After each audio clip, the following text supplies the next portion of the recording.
Juyo, mabuhay. Alas 6 pa nga lang ng umaga ay gising na si Bibi Tala. Pinalitan ko na rin ang diaper niya at pinadede.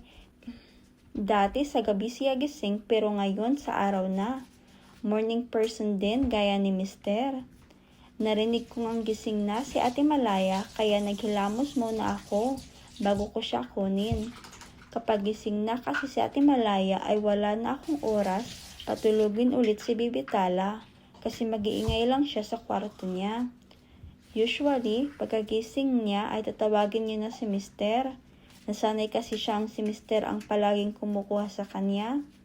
Mga ilang weeks bago ko ipinanganak si Bibi Tala ay sinanay namin siyang matulog mag-isa sa kwarto niya at hindi naman siya nahirapang mag-adjust. Sa sariling kama na niya nga pala natutulog si Ate Malaya. Sabi kasi ni Mister ay oras na para matuto siyang matulog sa kama. Dati kasi sa crib siya natutulog. So far, di naman siya nahuhulog kasi may harang sa gilid, pwera sa may paanan. Pagkababa niya nga ay agad niyang nakita si Bibi Tala at excited niya itong kinabihan. Sa sofa ko na lang siya pinunasan at pinalitan ng diaper kasi hindi siya magpipermi sa changing table since nandoon si Bibi Tala. Nag-a-apply din ako ng BB cream sa kanya kasi winter na dito at mababa ang humidity. Nakaka-dry ng skin at madalas siyang nagkakamot at nagkakasugat-sugat din ito.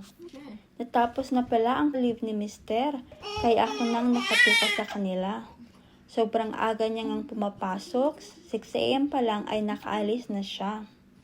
Alam niyo ba guys na dito sa Slovenia ay hindi lamang ang nanay ang may maternity leave.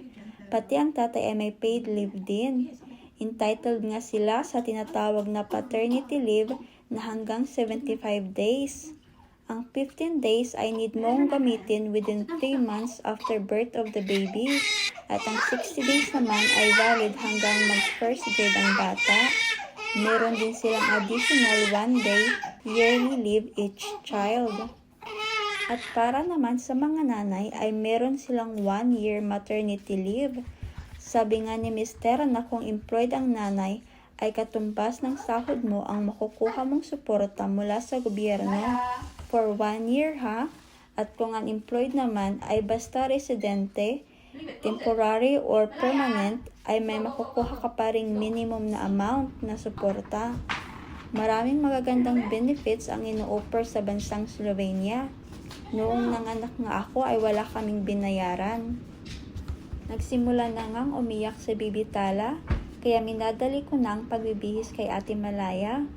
Napakahirap talagang mag-alaga ng mga bata, lalo na kung mag-isa ka sa ibang bansa. Buti na lang at super hands-on si Mister sa mga bata pag wala siyang pasok. Siya nga ang nakatuka kay Ate Malaya mula paghahanda ng almusal hanggang pagpapatulog sa gabi. Pati in-laws ko ay super mabait at matulungin din. Araw-araw nilang pinapapunta si Ate Malaya sa bahay nila para bantayan. Ngayon nga ay kukunin ng father-in-law ko si Ate Malaya at doon muna siya sa kanila. Doon na din siya mag-aalmusal at mananghalian at ibabalik nila siya kapag nap time na. Ganito ang setup namin for 1 week para daw makapag-focus ako kay Tala. Next week nga ay papasok na ulit si Ate Malaya sa kindergarten kaya mababawasan na ang stress nila sa kakulitan niya. Nakaka-stress nga kapag umiyak na si Bibi Tala. Hindi ko alam kung sinong unahin ko sa kanila. Kailangan ko na ngang magmadali kasi darating na ang lolo ni Malaya. On time pa naman yun. Alam niyo ba guys na dito sa Slovenia ay hindi uso ang Filipino time? Kaya kung nagkasundo kayo sa isang oras ay dapat dumating ka.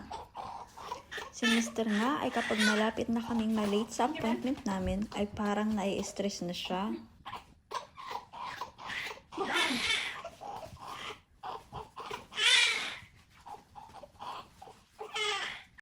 Habang hinihintay nga ni Ate Malaya ang lolo niya ay kung ano-ano ang ginagawa niya.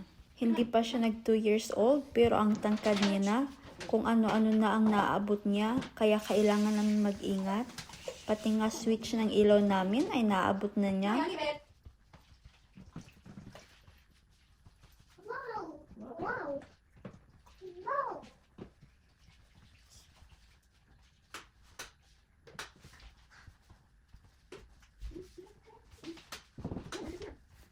Dumating na nga ang father-in-law ko para sunduin si Malaya at na-challenge talaga ang Slovene ko sa kanila kasi hindi sila nag-i-English ng mother-in-law ko.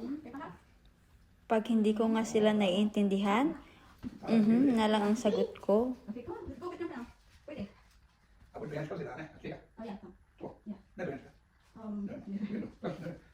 Sinubukan niya ngang isara ang winter jacket ni Malaya pero hindi niya makita ang zipper. Trinay ko siyang tulungan pero sabi niya ay kaya niya na daw. Nakailang try nga siyang isara ito pero hindi niya magawa kaya binuksan ko na ang ilaw.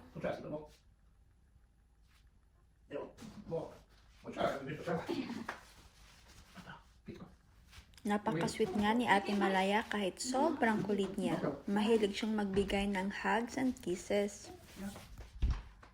Pagkukuha nga ng father-in-law ko kay Ate Malaya ay pinatulog ko muna si Baby Tala. Mabilis nga siyang nakatulog. Napagod siguro sa kakaiyak. At pagkatapos ay naghanda naman ako ng mabilisang almusal para kahit magising si Baby Tala ay may laman na ang tiyan ko. Usually, butter and jam at peanut butter ang kinakain ko sa umaga.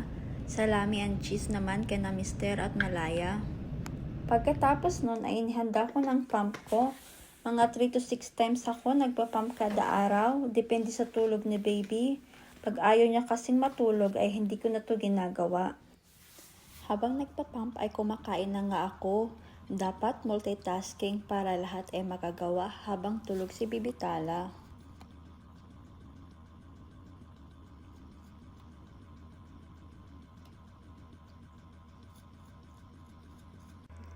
Nagising nga agad siya, buti na lang at malapit na akong matapos.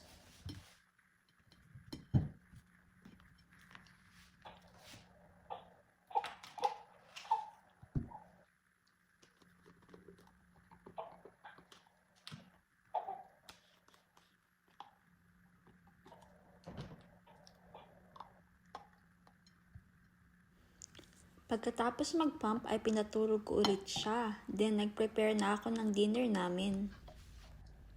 Mga Filipino foods lang ang kinakain namin dito. Hindi ko kasi alam lutuin ang mga Slovenian foods.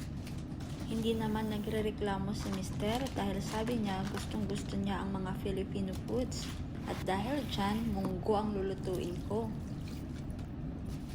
Hanggang dito lang muna. Hanggang sa susunod. Paalam. Adios.